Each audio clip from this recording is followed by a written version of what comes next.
This is the Extra Point Podcast. During this podcast, we will dive deeper into our Sunday teaching and share practical next steps for your faith journey. Now, let's kick off the Extra Point.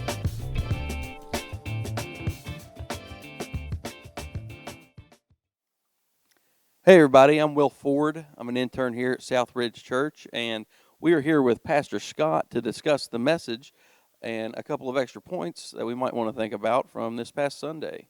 So first and foremost, can we get an overview of what this message was? Yeah, so we were continuing on in our Rise and Fall series through 1 Samuel, and we really have seen the rise and fall of the first king of Israel, Saul, over the last couple of weeks. We saw 2 weeks ago that he had this massive victory where he did exactly what God had asked, and now for the past 2 weeks we've kind of seen the unraveling and the fall of Saul with how he didn't wait in 2 weeks ago or a week or so ago. He didn't wait on Samuel to show up to do the sacrifices. And this past week we were talking about partial obedience. And partial obedience is really tricky because it makes you think that all is well, that you're right on track, because what Saul did, he was commanded to completely wipe out the Amalekites and all their animals, and don't take any spoils, don't take any trophies, nothing. Wipe it all out, destroy it all. And he decided to keep all the best of the animals, and he left King Agag alive as a prisoner. And so Samuel shows up and kind of holds him accountable. He goes, "You didn't do what God said to do." And Saul keeps kind of arguing, "Yes, I did. Look, I did it. All I did, we just kept the best animals, and we kept the king." It's like, yes, but you understand that's only half of what God asked you to do. He wanted a complete and total victory. He wanted a complete and total obedience in this, and you have not done that. And so we talked this past weekend about how partial obedience is really just disobedience made to look acceptable. Like, humanity is unbelievably skilled at dressing up their own ways and their own wisdom and their own disobedience to make it acceptable.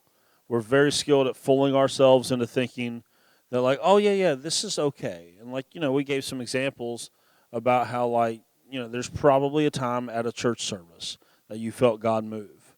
And you were like, I know without a shadow of a doubt God is calling me to this. Yeah. And then by the time you reason that with yourself for a day or two, you've whittled it down to something else, right? It's like maybe God was calling you to be an international missionary, and you're like, you know what I'll do instead? I'll start serving I'll start serving at my church. And it's like, that's a good thing, and that's such a good thing that it might fool you into thinking that you've been obedient to what God called you to do. But really what you did was whittle it down to something small, safe, and secure that you can control, and it's actually disobedience, even though it looks good. See, our partial obedience, it looks good enough to help us sleep at night, to be like, oh, see, everything's fine. Like, I liken it to, we're in this giving campaign right now.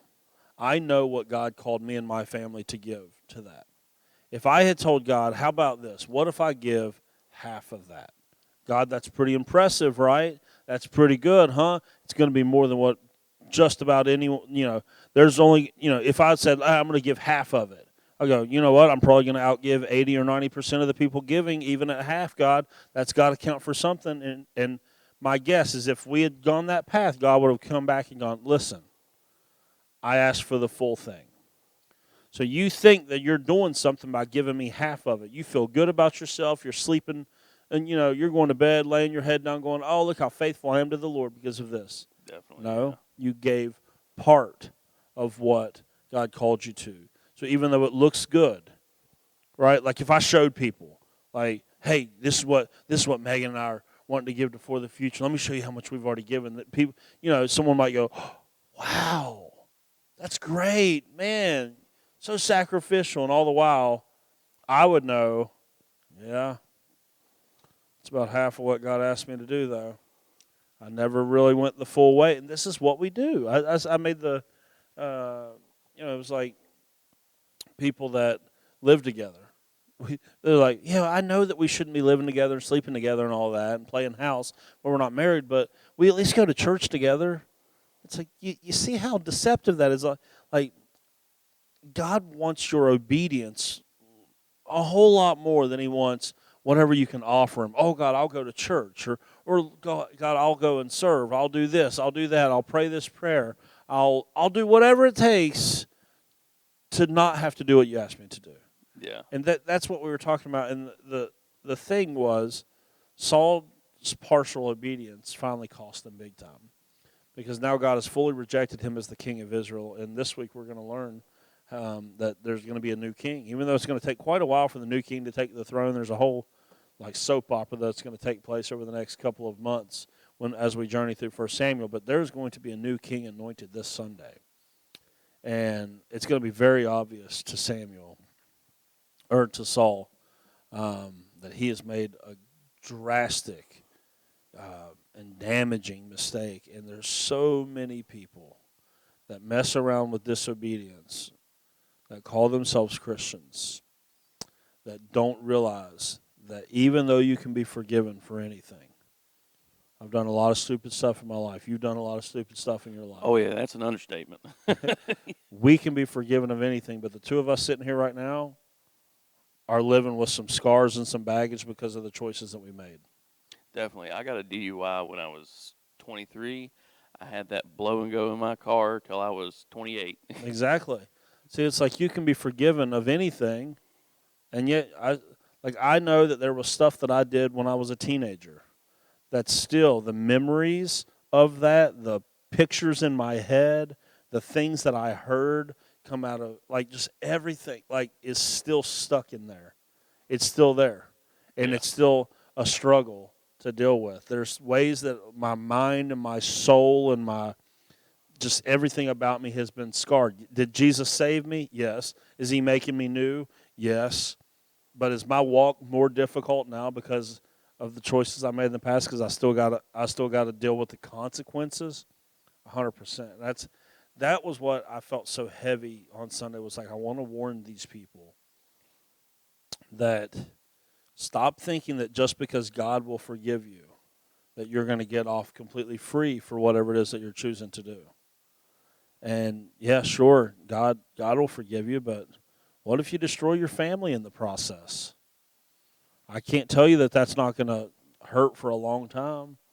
I was having a conversation yesterday about how I came to Jesus, and it took a lot of pain to get me there. Yeah. And that when my kids come around, do I want them to find Jesus on their own, or do I want to help them find Jesus so that maybe I can help stave off some of that pain that I felt? Yeah. And how do we do that with our other fellow Christians, though? How do we show them that maybe they're being disobedient? Yeah, I've always in ministry had the mindset that I feel like one of the reasons why God called someone like me into ministry was so maybe, even if it's just one person, if I could get one person to not make the choices that I made, and that they could actually learn from my mistakes rather than having to make them themselves, then it would all be worth it. Because, I tell our kids this all the time. I'd say when I'm preaching, I'm like, guys, I've made all the mistakes. So you don't actually have to. Really wise, smart people learn from their mistakes. We say this all the time.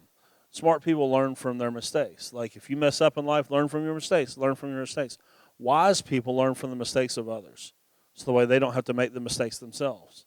This is why I love reading biographies and stories of people's lives, because I go, if I can see the mistake in your life, then I don't have to make it in my life. I can know, okay, that did not go well for them. But so many people, they want to experience the failure for themselves. And yeah, you can recover from it, and you can find new life on the other side of it. But it doesn't mean it's not going to hurt like crazy. There is always a smooth path, and there is always a rocky path for you to choose. Most of us end up on the rocky path, and it doesn't have to be that way. It's that old saying, if you're going to be dumb, you got to be tough. Yeah, it is. If you're going to be dumb, you got to be tough, and that's I try to tell people, just from the warning, I go, listen, being in ministry, I get to encounter so many different people and know their stories, and so I get to learn from all of these people. And so then when I'm preaching and teaching and doing this sort of stuff, I'm not just telling you stuff that I've learned from my own personal life. I get to draw on all the stories of all the people that I've ever had to walk through life with and go, listen, this thing that you're doing right here, it ends bad. It ends really bad. It ends with, your kids not talking to you. It ends with you in prison. It ends up with you, having a hard time getting a job or whatever. Like, I've been there, done that either in my personal life or in the people that I've pastored enough to be like, listen, if you started down the path towards dabbling with stuff that is ultimately going to destroy your life, listen, stop, make a change before it is too late. Because, yes, God will forgive you. He's so good and gracious to do that. But you could also drastically alter how the course of your life in a single moment, in a single decision, and not know how much pain that's going to cause you. Totally forgiven, and yet still having to. Because Galatians 6, we go there a lot here. Galatians 6, the principle of sowing and reaping has nothing to do with salvation. Right? It has nothing to do with whether or not you can be forgiven or not. When Paul writes that whatever you sow, you're ultimately going to reap, that doesn't mean you can't be forgiven. Of course you can be forgiven. Yeah. But if you go and sow destruction into your life, do not be shocked whenever you reap destruction for quite a while because of it. It's a very somber warning in this chapter that if you have a chance to turn the other direction, stop what you're doing before it gets too serious, get out of there, make a change. Like we're doing Genesis in our men's Bible study right now. Like Joseph, Potiphar's wife comes on to him. What does he do? He doesn't sit there and engage. He takes off running. Like, this is how we have to, when you're starting to dabble around, when you're getting close to the edge, take off running before it costs you everything. Now, something I see that would probably help some people in this aspect is you get a lot of people looking at rules and arbitrary rules. But when you're looking at it as just breaking a rule, you kind of shrug it off. But we need to be looking at it as if we're breaking God's heart, as you said. And, how does that breakthrough come to somebody when they finally realize that? What leads to that breakthrough? Yeah. I think, I got to teach out at camp this past week, and this is one of the things I was trying to talk to people about is like a lot of the times the frustration that we feel with the people in our church is because of the way that we teach. And folks that, like, when they think about their disobedience and things like that, they act like it's like, oh, well, I mean, everyone sins. Nobody's perfect. Like, when they're able to shrug things off like that, he goes, listen, you have to understand they got that from some sort of teaching. Someone discipled that into them. And we need a drastically better discipleship model rather than wagging our fingers in someone's face and telling them what they did was wrong. Like, that did not work for me growing up as a kid in the church. That did not work for me. I needed someone to sit me down and say, listen, the things that you're doing right now are going to affect you 20 years down the road. Not just, oh, man, you just made God mad. It's like, no, listen, I needed someone to go, the choices you're making right now, when you're 38 years old, when you're 40 years old, they're going to leave a mark that you might still be dealing with then. Definitely. If you want to continue down that path. Like, we have to get away from this just overly moralized message of the gospel, because it's not just we're not just trying to get people to follow certain rules. We're trying to see them transformed into the image of God as they are originally intended to be. And that's not just like, one instance. It's about teaching them a life of faithfulness. Yeah. Like I had one of our teenagers here Sunday, heard the sermon, and she came out, and the first thing she asked, she said, so if I sin, and let's say I just struggle with the same sin over and over, does that make me not a Christian? And here's what's inherent in that question. Inherent in that question is somewhere we have picked up in the Christian faith this moralized version of what we're talking about. like, oh, just keep your toes in line. If you don't, you're out, right? Or whatever it is. And I was trying to explain to her, and it's so hard to get people to understand this, because like you don't want them to mistake what you're saying and think that you're preaching a different gospel or something. But I was like, let's say that your sin is judging other people. Are you saved by not judging people? No, you're saved by grace. So can you be unsaved by judging people? It can't work both ways like that. Yeah. I said, the thing is, maybe you struggle with judging others. I said, is it better now than when you started following Jesus? She says, yes. I said, see, that's what we need to stop trying to look at one moment in someone's life and start looking at the trajectory. Everybody does something stupid every once in a while. That's not necessarily who they are. That's a mistake that they made. Yeah. Like if you were to look at like just snapshots of my life, at certain points you'd be like, oh my gosh, so that's who Scott is? It's like, no, wait a second. That might have been who he was in a moment, and you don't even know what was surrounding that moment. You don't know what sort of mood he was in, what maybe the phone call that he just got was, the outside pressures that were around. You don't know any of that to judge that one moment. What we need to do is look at the overarching life of someone, the overarching trajectory, to go, oh, that's what's true about them. And then it is, I think it was a Warren Wiersbe commentary that I'll never forget. He said something to the effect that it's what was it? It's so much worse when Christians sin. And the response was, of course it is. It's so much worse because for non-believers, they're sinning against the law of God. Yeah. They're sinning against the law. Like, okay, you're not, God in all of his wisdom says these are the things that we ought not to do because they're not good for us. They're simply sinning against the law from a authority that they do not recognize or that they do not have any affection for. When Christians sin, they're sinning against something much more personal than the law. They're actually sinning against the love of God. This is why it hurts so much whenever our kids disobey us. Mm-hmm. Is because it's not like when someone else's kids disobey me, like they don't listen, they're just breaking my law, right? They're just breaking what I asked them to do. Yeah. Which is irritating, but at the end of the day, whatever, you're not my kid. When my kid disobeys me, they're not only just ignoring the direction, they're ignoring the intention behind the direction. They're missing my love in the command. And to do so is to sin against the law.